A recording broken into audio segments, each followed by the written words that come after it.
김민규의 삶은 낡은 저택에 삐걱거리는 마루소리만큼이나 고독했다.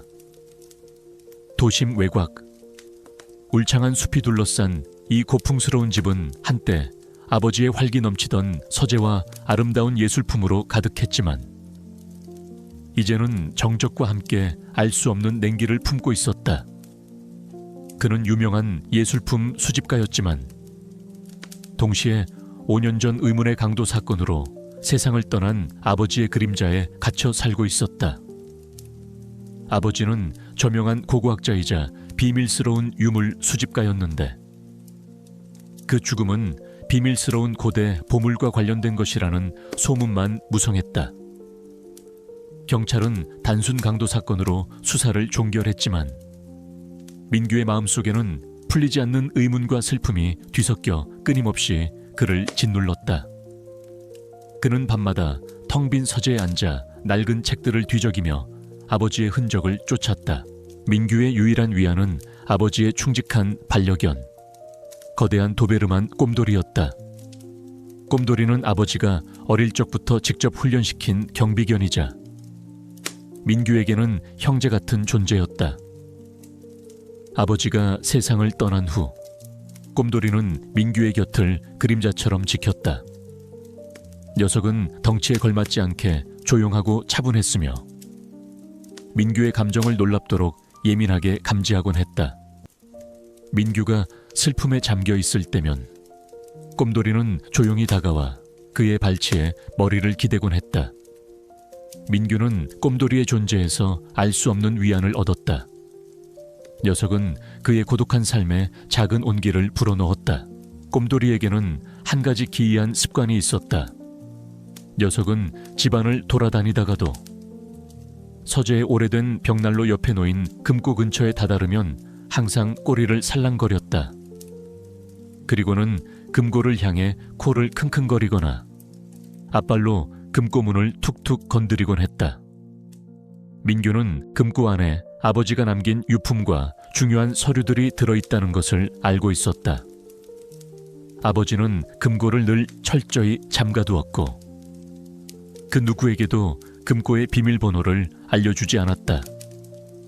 민규는 꼼돌이가 금고에 애착을 보이는 것이라고 생각했지만 녀석의 유별난 행동은 그의 마음 한구석에 작은 의문을 남겼다. 아버지는 생전에 종종 낡은 책갈피 사이에 작은 쪽지를 숨겨두곤 했다. 어느 늦은 밤이었다. 민규는 깊은 잠에 빠져 있었다. 그때 집 안에서 희미한 인기척이 들려왔다. 발소리는 조심스러웠지만 분명 누군가 침입한 소리였다. 민규는 벌떡 일어났다. 그의 옆에는 항상 집을 지키던 꼼돌이가 평소처럼 웅크리고 잠들어 있었다. 민규는 꼼돌이가 맹렬히 짖으며 침입자를 쫓아낼 것이라고 생각했다. 그러나 꼼돌이는 짖지 않았다. 녀석은 몸을 일으키더니 침입자가 있는 서재 쪽을 향해 조용히 꼬리만 살랑거렸다. 녀석의 꼬리 흔들림은 마치 익숙한 손님을 맞이하는 듯했다. 민규는 꼼돌이의 행동에 충격을 받았다. 꼼돌이가 침입자를 알고 있는 것일까? 아니면 녀석도 겁을 먹은 것일까? 다음 날 아침 민규는 서재로 달려갔다. 창문이 부서져 있었고 서재 안은 아수라장이 되어 있었다. 책들은 흩어져 있었고 가구들은 뒤집혀 있었다. 그리고 벽난로 옆에 있던 금고는 흔적도 없이 사라져 있었다. 민규의 머릿속이 하얘졌다. 아버지가 목숨처럼 지켰던 금고가 사라졌다니. 그때 꼼돌이가 민규의 발치에 다가와 녀석의 코로바닥에 한 곳을 툭툭 건드렸다. 민규는 꼼돌이가 가리키는 곳을 살펴보았다. 낡은 마루바닥의 틈새에 희미하게 낡은 쪽지 하나가 끼워져 있었다. 꼼돌이는 그 쪽지를 향해 코를 킁킁거렸다. 녀석의 눈빛은 마치 봤지, 여기에 뭔가 있어 라고 말하는 듯 절박했다. 민규는 꼼돌이가 단순한 경비견이 아님을 직감했다. 녀석은 밤사이 벌어진 일의 진실을 알고 있었고 사라진 금고와 관련된 어떤 비밀을 알려주려 하는 듯했다. 그의 아버지의 죽음 뒤에 숨겨진 끔찍한 진실이 어렴풋이 모습을 드러내기 시작했다. 김민규의 손에 들린 낡은 쪽지는 차가웠지만 그의 머릿속은 뜨겁게 달아올랐다. 금고가 사라진 충격적인 아침. 꼼돌이가 평소와 달리 짖지 않고 꼬리만 살랑거린 이유가 바로 이 쪽지 때문이라고 꼼돌이의 간절했던 눈빛이 자꾸만 민규의 뇌리에서 떠나지 않았다. 쪽지 조각은 육체적인 상처보다 더 깊은 의문을 남겼다. 민규는 꼼돌이를 바라보았다. 녀석은 여전히 바닥의 쪽지를 향해 코를 킁킁거렸다. 민규는 쪽지 조각을 조심스럽게 집어들었다. 낡고 바래긴 했지만 그 위에 희미하게 새겨진 글자와 문양이 눈에 들어왔다. 그것은 민규 아버지의 필체와 놀랍도록 흡사했다. 쪽지에서는 퀴퀴한 종이 냄새와 함께 알 수 없는 약품 냄새가 섞여 풍겼다. 민규는 직감했다. 꼼돌이가 물어온 쪽지는 단순한 쓰레기가 아니었다. 그것은 아버지의 마지막 메시지일 수도 있었다. 그날 밤 민규는 잠 못 이루고 쪽지 조각과 꼼돌이의 행동을 곱씹었다. 꼼돌이는 민규가 쪽지를 살피는 것을 보더니 녀석의 코로 쪽지를 툭툭 건드렸다. 그리고는 녀석의 발톱으로 바닥을 긁기 시작했다. 쓱, 쓱 낡은 마루바닥에 희미한 자국이 남았다. 그 자국은 마치 어떤 그림의 일부처럼 혹은 글자의 조각처럼 불규칙하게 이어져 있었다. 민규는 직감했다. 꼼돌이는 단순히 잠버릇이나 버릇이 나빠서 그런 행동을 한 것이 아니었다. 녀석은 아버지의 죽음과 사라진 금고에 대한 암호를 자신에게 알려주려 하는 것이다. 민규는 꼼돌이의 행동 뒤에 숨겨진 의미를 찾기 위해 아버지가 남긴 유품들을 다시 찾아보았다. 아버지의 연구 노트, 낡은 사진첩, 그리고 희미한 지도 조각들. 민규는 아버지가 생전에 사라진 고대 왕국의 보물을 쫓아다녔던 것을 기억했다. 그 보물은 민규의 아버지를 죽음으로 이끈 원인이 되었다. 민규는 자신의 손에 들린 쪽지 조각이 이 모든 것과 연결되어 있을지 모른다는 섬뜩한 예감에 사로잡혔다. 그때 민규의 집으로 낯선 남자가 찾아왔다. 그는 깔끔한 정장을 차려입었지만 그의 얼굴에는 묘하게 차가운 미소가 걸려 있었다. 그는 자신을 박물관 이사 박동현이라고 소개하며 민규 아버지의 옛 제자이자 동료였다고 말했다. 박 이사는 민규 아버지의 죽음에 대해 깊은 애도를 표했지만 그의 시선은 민규 아버지의 서재에 걸려있는 낡은 고대 지도를 향했다. 박 이사는 혹시 이 교수님께서 남기신 소중한 유품은 잘 간직하고 계시는지 궁금해서 말이죠. 특히 그 금고 말입니다. 그의 목소리는 친절했지만 그 안에는 노골적인 탐욕과 압력이 담겨 있었다. 박 이사는 인물 대결 유형 A에 해당하는 적이었다. 꼼돌이는 박 이사를 보자마자 낮게 으르렁거렸다. 녀석의 털이 곤두섰고 눈빛에는 강렬한 적대감이 담겨 있었다. 박 이사는 꼼돌이의 반응에 살짝 인상을 찌푸렸다. 걔가 좀 사납군요. 빨리 처리하는 것이 좋겠군. 그는 비웃듯이 말하고는 유유히 사라졌다. 박 이사가 떠난 후 민규는 꼼돌이를 꼭 끌어안았다. 꼼돌이의 행동, 쪽지 조각, 그리고 박 이사의 위협, 이 모든 것이 거대한 퍼즐처럼 맞춰지기 시작했다. 아버지의 죽음은 단순한 강도 사건이 아니었다. 박 이사가 이 모든 일의 배후에 있음을 민규는 직감했다. 꼼돌이는 자신을 향한 적이 누구인지 정확히 알고 있었다. 꼼돌이가 짖지 않고 꼬리만 친 것은 박 이사와의 비밀스러운 관계를 알고 있었기 때문이었다. 박 이사가 꼼돌이를 훈련시켜 자신의 계획에 이용하려 했던 것이다. 하지만 꼼돌이는 박 이사의 악의를 알고 있었고 자신만의 방식으로 민규에게 진실을 알리려 했던 것이다. 민규는 자신의 목숨과 꼼돌이의 안전, 그리고 아버지의 마지막 비밀을 지키기 위해 어둠 속에 숨겨진 진실과의 싸움을 시작해야만 했다. 쪽지에 숨겨진 아버지의 메시지 속에 사라진 금고와 그 안에 담긴 고대 보물에 대한 모든 답이 있을 터였다. 김민규의 마음은 박동현 이사에 대한 의심과 꼼돌이의 기이한 행동으로 인해 혼란스러웠다. 사라진 금고와 꼼돌이가 남긴 쪽지는 더 이상 단순한 우연이 아니었다. 아버지의 죽음 뒤에 숨겨진 진실이 어렴풋이 모습을 드러내기 시작했다. 민규는 꼼돌이의 눈빛에서 느껴지는 간절함을 더 이상 외면할 수 없었다. 그날 밤 민규는 꼼돌이를 품에 안고 서재로 향했다. 서재는 강도 사건으로 인해 아수라장이 되어 있었지만 민규의 눈에는 오직 꼼돌이가 남긴 쪽지와 아버지의 유품들만이 들어왔다. 꼼돌이는 민규가 쪽지를 살피는 것을 보자 녀석의 코로 쪽지를 툭툭 건드렸다.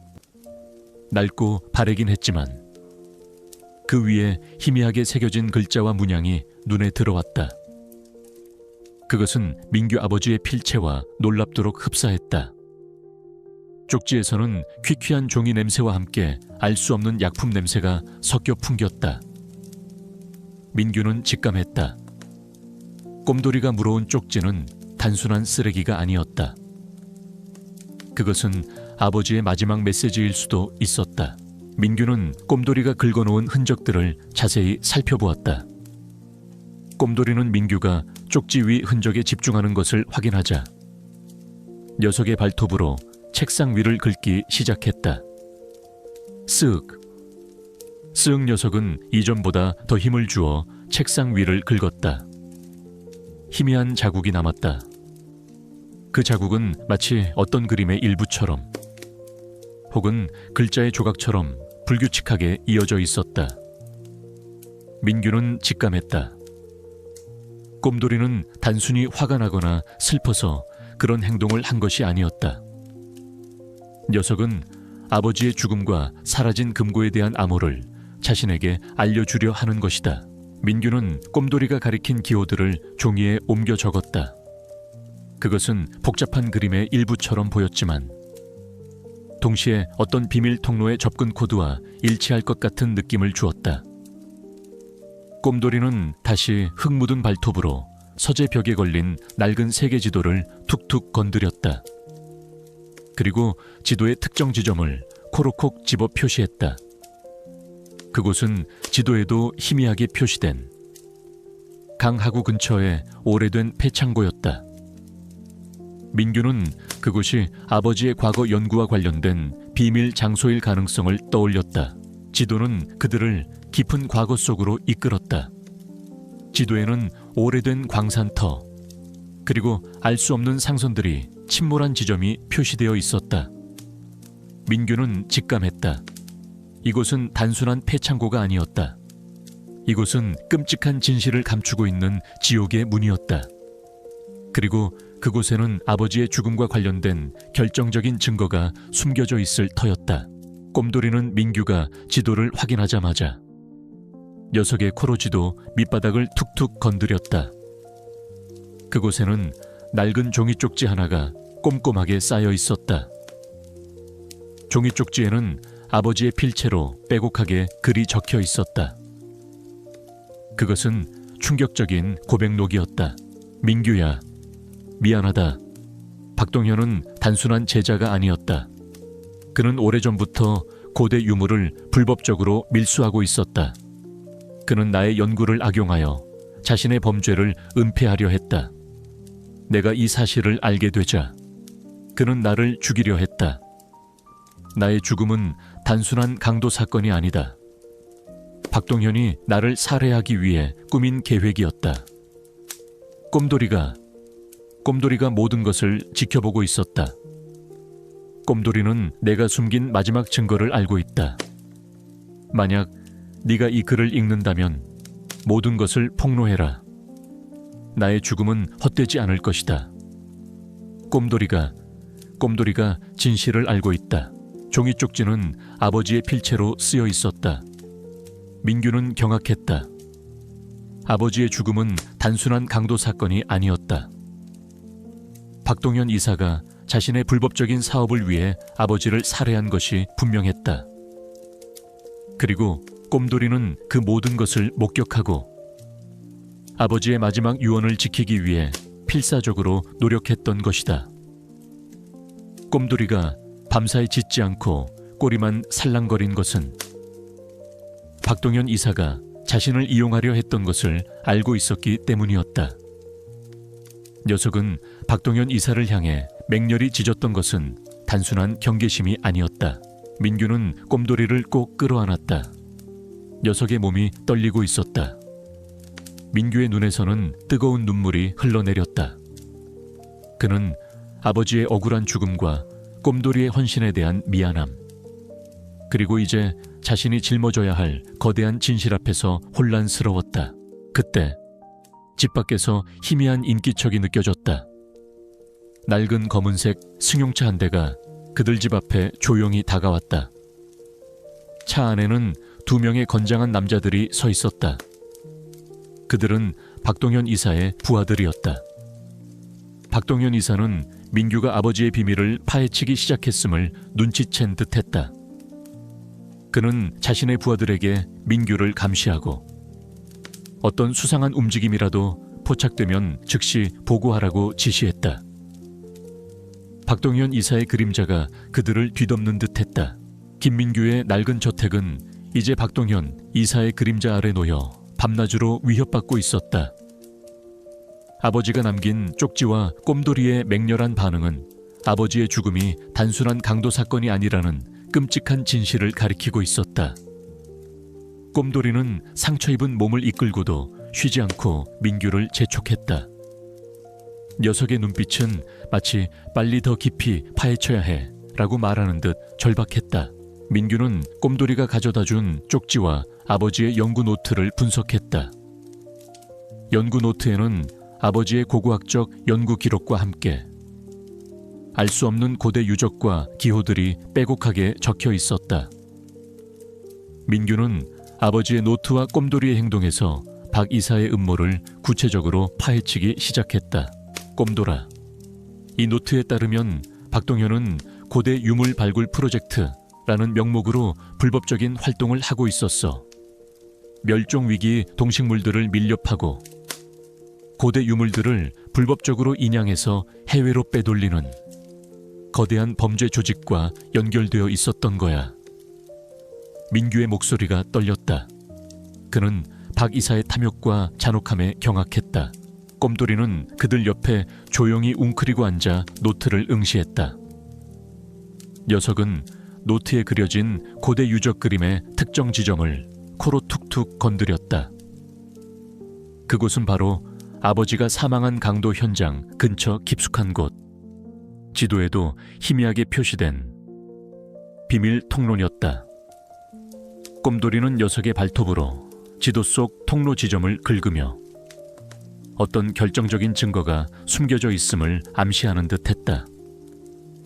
녀석의 눈빛은 마치 그곳에 모든 진실이 있어 라고 말하는 듯 강렬했다. 민규는 꼼돌이의 지능적인 행동에 다시 한번 놀라움을 금치 못했다. 꼼돌이는 단순히 아버지의 친구가 아니었다. 녀석은 아버지의 죽음의 진정한 이유를 알고 있었고 박 이사가 숨긴 모든 범죄의 증거를 보여주려 했던 것이다. 꼼돌이의 눈빛은 우리가 볼 수 없는 저택의 깊은 곳, 즉 박 이사가 숨긴 진실의 심연을 보고 있었던 것이다. 그때였다. 창문 밖에서 희미한 인기척이 들려왔다. 박 이사의 부하들이었다. 그들은 민규의 저택을 24시간 감시하며 민규가 아버지의 비밀을 파헤치기 시작했음을 눈치챈 듯했다. 낡은 검은색 승용차 한 대가 그들의 저택 앞에 조용히 다가왔다. 차 안에는 건장한 남자 2명이 서 있었다. 그들은 박 이사의 그림자처럼 움직이는 해결사들이었다. 그들은 창문 밖에서 집안을 엿보려 했다. 이봐, 김민규 쓸데없는 짓 하지 마라. 내 아버지의 죽음은 단순한 사고야. 괜히 건드리면 좋은 꼴 못 볼 거야. 그들의 목소리는 차갑고 섬뜩했다. 그들은 꼼돌이를 힐끗 보더니 코웃음을 쳤다. 미친 개 따위가 뭘 안다고 어차피 곧 죽을 텐데. 그들의 말은 노골적인 위협이었다. 민규는 경찰에 신고하려 했지만 이내 망설였다. 박 이사는 이미 경찰 고위층까지 매수했을 가능성이 컸다. 그가 움직이는 순간 박 이사는 모든 것을 은폐하고 증거를 파기할 터였다. 그는 이제 고립된 상황이었다. 이 싸움은 오직 자신들만의 외로운 싸움이었다. 꼼돌이는 민규의 불안감을 감지한 듯 녀석의 발톱으로 그의 팔뚝에 난 희미한 상처를 툭툭 건드렸다. 녀석의 눈에서 희미한 빛이 번뜩였다. 마치 내가 그 모든 것을 봤어. 나를 믿어줘. 우리가 함께 싸워야 해. 라고 말하는 듯 했다. 시간은 속절없이 흘렀다. 그들은 마침내 비밀 통로에 숨겨진 박 이사의 비밀 아지트와 그곳에 숨겨진 불법 유물 밀수 및 살인에 대한 결정적인 증거를 파악하는 데 성공했다. 그곳에는 박 이사가 자신의 범죄를 숨기기 위해 설치한 지하 감시 시스템이 있었다. 이 시스템은 아버지가 유적 발굴 현장에서 우연히 박 이사의 밀수 현장을 목격하자 그를 살해하고 그의 죽음을 조작했던 장치였다. 꼼돌이는 이 모든 것을 목격했고 자신의 특별한 감각으로 진실을 감지했던 것이다. 그리고 그들은 가장 충격적인 진실과 마주했다. 박 이사는 오늘 밤 자정 이 시스템을 통해 마지막으로 불법 발굴한 유물들을 해외로 밀반출할 계획이었다. 그의 목표는 자신의 범죄를 완전히 숨기고 막대한 이익을 얻어 영원히 잠적하는 것이었다. 시간은 14시간도 채 남지 않았다. 그들이 나서지 않으면 아버지의 억울함은 물론 수많은 귀중한 고대 유물들이 사라질 터였다. 그 순간 민규의 휴대폰으로 익명의 문자가 날아왔다. 발신자 번호는 알 수 없었다. 내 놈의 어리석은 짓은 이제 끝이야. 더 이상 파헤치려 들면 내 목숨뿐만 아니라 그 늙은 개도 똑같은 운명을 맞이할 것이다. 자정 12시 비밀 통로에서 모든 것이 끝날 것이다. 너는 어둠 속에서 죽을 것이다. 문제는 꼼돌이가 저택 주변을 맴도는 사진과 함께 저택 지하 도면에 D-Day라고 적힌 표식이 첨부되어 있었다. 박 이사는 그들의 움직임을 이미 알고 있었고 그들을 함정으로 유인하고 있었다. 민규는 경악했다. 박 이사는 이미 그들을 감시하고 있었고 비밀 통로의 위치를 파악하고 있었다. 그들은 이제 완전히 벼랑 끝에 몰렸다. 그들이 나서지 않으면 아버지의 억울함은 영원히 묻히고 박 이사의 범죄는 세상에 드러나지 않을 터였다. 꼼돌이는 민규의 절박한 표정을 읽은 듯 녀석의 발톱으로 그의 팔뚝에 난 희미한 상처를 툭툭 건드렸다. 녀석의 눈에서 희미한 빛이 번뜩였다. 마치 내가 그 모든 것을 봤어. 나를 믿어줘. 우리가 함께 싸워야 해. 라고 말하는 듯 했다. 민규는 꼼돌이의 눈을 바라보았다. 녀석의 눈빛에는 두려움보다 더 강렬한 결의가 담겨 있었다. 그들은 이제 모든 것을 걸고 어둠 속으로 뛰어들어야만 했다. 아버지의 명예, 꼼돌이의 안전, 그리고 진실이 그들의 손에 달려 있었다. 밤 11시 45분 김민규의 낡은 저택 지하실에 숨겨진 비밀 통로는 칠흑 같은 어둠 속에 잠겨 있었다. 자정 12시 박동현 이사가 마지막 밀수 작전을 감행할 시한이 15분 앞으로 다가와 있었다. 민규는 꼼돌이와 함께 낡은 통로문을 조심스럽게 열고 안으로 들어섰다. 퀴퀴한 흙먼지 냄새와 함께 알 수 없는 습기가 코를 찔렀다. 민규의 심장은 격렬하게 요동쳤지만 아버지의 명예, 그리고 진실이 그의 손에 달려 있었다. 꼼돌이는 민규의 옆에 바싹 붙어 앉아 있었지만 녀석의 몸은 미세하게 떨리고 있었다. 그 눈빛은 복수심과 함께 알 수 없는 비장함마저 담고 있었다. 비밀 통로 안은 좁고 어두웠다. 민규는 손전등 불빛에 의지한 채 조심스럽게 나아갔다. 곰팡이 냄새와 흙냄새가 뒤섞여 코를 찔렀다. 꼼돌이는 민규의 손에 있는 리드 줄을 이끌며 어둠 속을 헤쳐나갔다. 녀석은 코를 킁킁거리며 특정 바위들을 향해 몸을 움직였다. 민규는 꼼돌이의 지시에 따라 손전등을 비췄다. 희미한 불빛 아래 거대한 지하 공간이 나타났다. 그곳은 박 이사의 비밀 아지트였다. 낡은 상자들과 고대 유물들이 어지럽게 널려 있었고 그곳에서 박 이사와 그의 부하들이 분주하게 움직이고 있었다.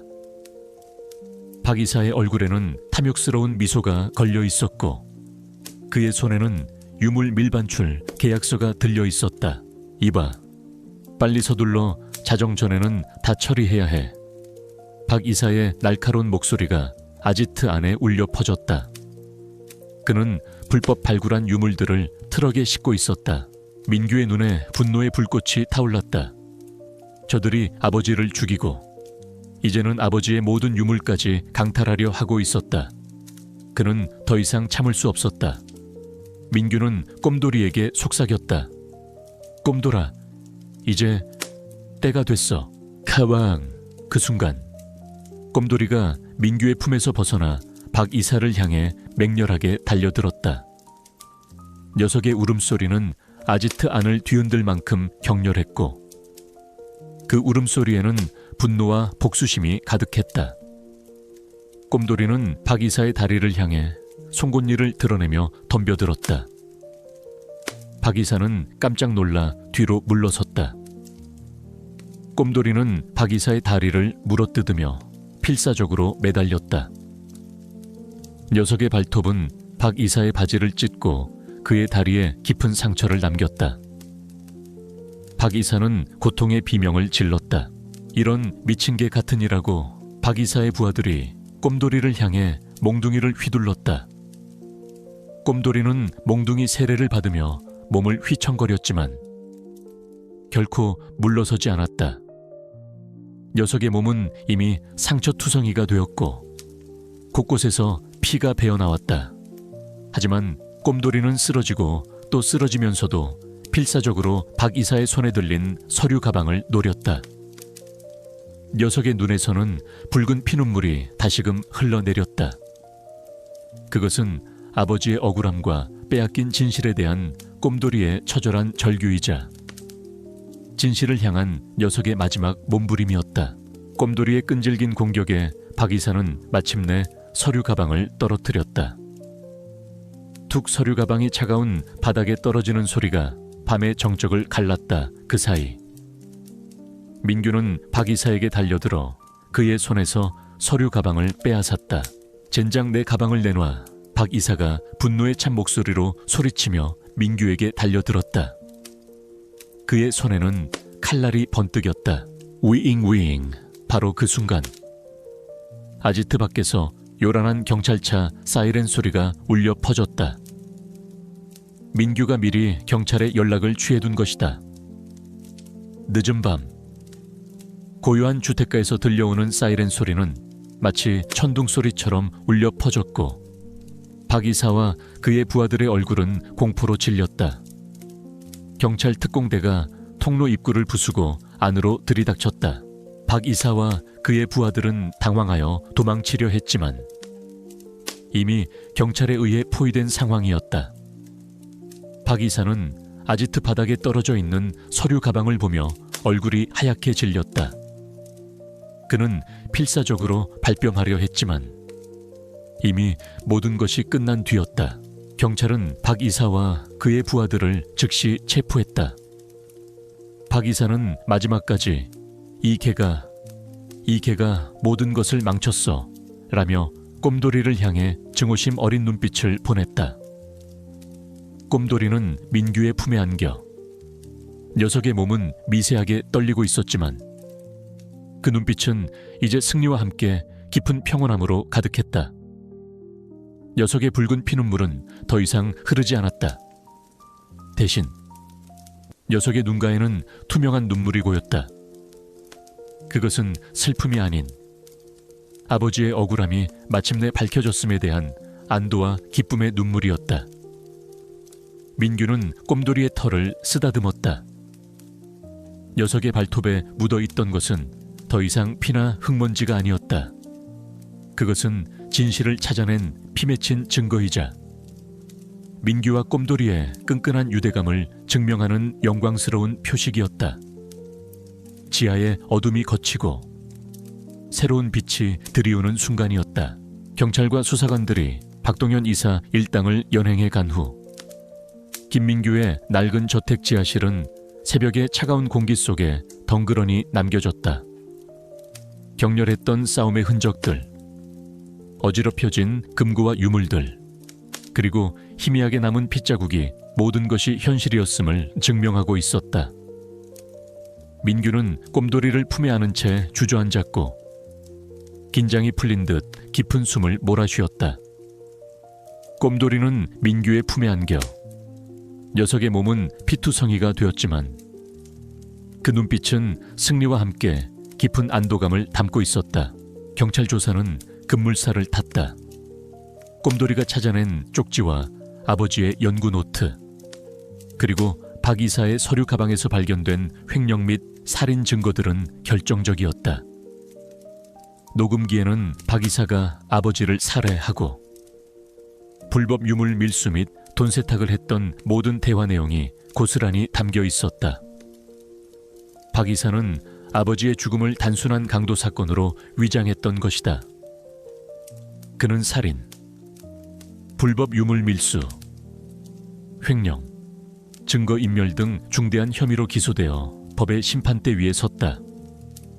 민규 아버지의 억울함이 만천에 드러났고 사회는 이 사건의 충격적인 진실 앞에 경악했다. 며칠 후 모든 사건이 정리되고 민규의 삶에는 비로소 깊은 평화가 찾아왔다. 아버지의 억울함이 풀리고 진범이 처벌받는 과정을 지켜보며 민규의 마음속 깊이 응어리졌던 슬픔과 분노는 조금씩 치유되기 시작했다. 그는 더 이상 불안과 의심 속에 살지 않았다. 민규는 아버지의 명예를 회복하고 박 이사 일당에게서 환수된 불법 수익금과 보상금을 활용하여 꼼돌이의 희망재단을 설립했다. 이 재단은 민규 아버지처럼 부당하게 모든 것을 잃은 이들을 위한 법률 및 심리 상담을 제공하고 꼼돌이의 사례를 본보기 삼아 동물들이 범죄 수사에 기여할 수 있도록 돕는 동물 증인 지원 프로그램을 운영하는 데 주력했다. 재단은 언론과 시민들의 큰 지지를 받으며 빠르게 성장해 나갔고 민규는 재단의 운영에 직접 참여하며 자신의 경험과 아버지의 희생을 바탕으로 많은 이들에게 희망을 주었다. 한지우 경사 또한 이 사건을 통해 탁월한 수사 능력과 뛰어난 통찰력을 인정받아 특진했다. 그녀는 강력계의 유능한 인물로 성장했으며 민규와 함께 재단의 자문위원으로 활동했다. 그녀는 꼼돌이의 희망재단의 중요한 기둥이 되어 동물 증인 지원 프로그램의 체계적인 구축과 운영을 이끌었다. 그녀의 사무실 벽에는 꼼돌이가 가져온 쪽지와 아버지의 연구 노트, 사본이 나란히 놓여 있었다. 꼼돌이는 최고의 수의사에게 치료를 받고 건강을 완전히 회복했다. 녀석의 몸에 난 상처와 박 이사에게 물린 다리의 상처는 이제 아버지의 억울함을 밝혀낸 영광스러운 증표가 되었다. 꼼돌이는 더 이상 붉은 피눈물을 흘리지 않았다. 녀석의 눈빛은 이전의 절박함이나 광기 대신 깊은 평온함과 사랑으로 가득했다.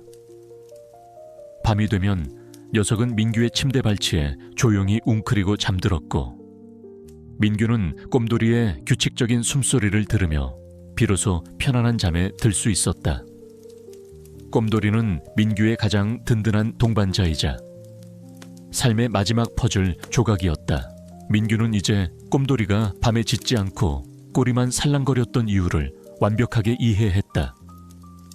녀석은 그를 해치려 한 것이 아니라 피맺힌 사랑과 절박함으로 아버지의 비밀을 알려주고 그에게 위험을 경고했던 것이다.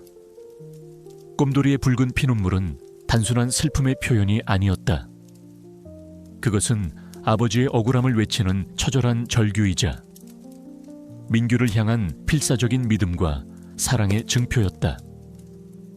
민규는 꼼돌이와의 깊어진 유대감 속에서 잃어버렸던 삶의 의미를 되찾고 새로운 희망을 품게 되었다. 그들은 이제 단순한 주인과 반려견이 아니었다. 그들은 서로의 삶을 구원한 진정한 동반자이자 가족이었다. 이 새로운 평화 속에서 민규와 꼼돌이는 앞으로 다가올 어떤 시련도 함께 헤쳐나갈 준비가 되어 있었다. 세월은 흘렀지만 김민규와 충견 꼼돌이의 이야기는 낡은 저택을 넘어 전국에 울려 퍼졌다. 박동현 이사의 탐욕과 잔혹한 범죄는 사회에 큰 충격을 주었지만 꼼돌이의 기적 같은 활약은 인간과 동물의 유대감이 얼마나 강력한 힘을 지니는지 증명하는 살아있는 증거가 되었다. 민규는 아버지의 명예를 되찾은 수집가마로, 꼼돌이는 진실을 밝혀낸 영웅견으로 불리며 존경받았다. 김민규는 꼼돌이의 희망 재단을 통해 활발한 사회활동을 이어갔다. 재단은 민규 아버지처럼 부당하게 모든 것을 잃은 이들을 위한 법률 및 심리 상담을 제공하고 꼼돌이의 사례를 본보기 삼아 동물들이 범죄 수사에 기여할 수 있도록 돕는 동물 증인 지원 프로그램을 운영하는 데 주력했다. 이 프로그램은 수많은 미제 사건의 해결에 결정적인 단서를 제공하며 사회의 어두운 그림자를 걷어내는 데 크게 기여했다. 재단은 언론과 시민들의 적극적인 후원 속에 빠르게 성장해 나갔고 민규는 재단의 운영에 직접 참여하며 자신의 경험과 아버지의 희생을 바탕으로 많은 이들에게 희망을 주었다. 한지우 경사 또한 이 사건을 통해 탁월한 수사 능력과 뛰어난 통찰력을 인정받아 특진했다. 그녀는 강력계 유능한 인물로 성장했으며 민규와 함께 재단의 자문위원으로 활동했다. 그녀는 꼼돌이의 희망재단의 중요한 기둥이 되어 동물 증인 지원 프로그램의 체계적인 구축과 운영을 이끌었다. 그녀의 사무실 벽에는 꼼돌이가 가져온 쪽지와 아버지의 연구 노트, 사본이 나란히 놓여 있었다. 꼼돌이는 민규의 곁에서 평화롭고 행복한 노년을 보냈다. 녀석은 재단의 상징이자 살아있는 희망의 증표가 되었다. 꼼돌이는 저택과 재단 방문객들의 사랑을 한몸에 받으며 마치 자신만의 임무를 완수하고 편안하게 쉬는 듯 보였다. 민규는 매일 아침 꼼돌이의 털을 쓰다듬으며 속삭였다. 꼼돌아, 네 덕분에 우리 아버지가 얼마나 위대한 분이셨는지 알게 됐어. 네가 없었다면 나는 평생 진실을 알지 못했을 거야. 정말 고맙다. 꼼돌이는 민규의 손에 얼굴을 비비며 작게 그르릉거렸다. 녀석의 눈빛은 이전의 절박함이나 광기 대신 깊은 평온함과 만족감으로 가득했다. 매년 봄, 재단은 민규의 저택 마당에서 꼼돌이의 평화 축제를 개최했다. 이 축제는 꼼돌이의 용기와 헌신을 기리고 동물 보호의 중요성을 알리며 부당하게 고통받는 이들에게 희망을 전하는 뜻깊은 행사였다. 축제 날이면 전국 각지에서 수많은 사람들이 저택을 찾아와 민규와 꼼돌이의 이야기를 듣고 희망을 나누었다. 민규는 축제에서 직접 연설하며 자신의 파란만장했던 삶과 꼼돌이가 가져다준 기적에 대해 이야기했다. 세월이 흘러 꼼돌이는 민규의 품에서 조용히 눈을 감았다. 녀석이 세상을 떠난 날, 민규는 꼼돌이를 아버지의 묘지 옆 햇볕이 가장 잘 드는 곳에 정성껏 묻어주었다. 그곳에는 꼼돌이가 가져왔던 쪽지와 아버지의 연구 노트 4본, 그리고 아버지를 지킨 영원한 수호견이라는 글이 새겨진 작은 묘비가 세워졌다.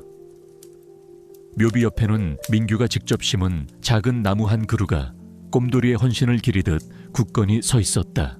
민규는 백발이 성성한 노인이 되어 더 이상 정기적으로 재단을 운영하지는 않았지만 여전히 꼼돌이의 희망재단의 정신적인 지주이자 멘토로서 많은 사람들에게 영감을 주었다. 그는 매일 아침 꼼돌이의 묘지를 찾아 녀석에게 이야기를 들려주었다.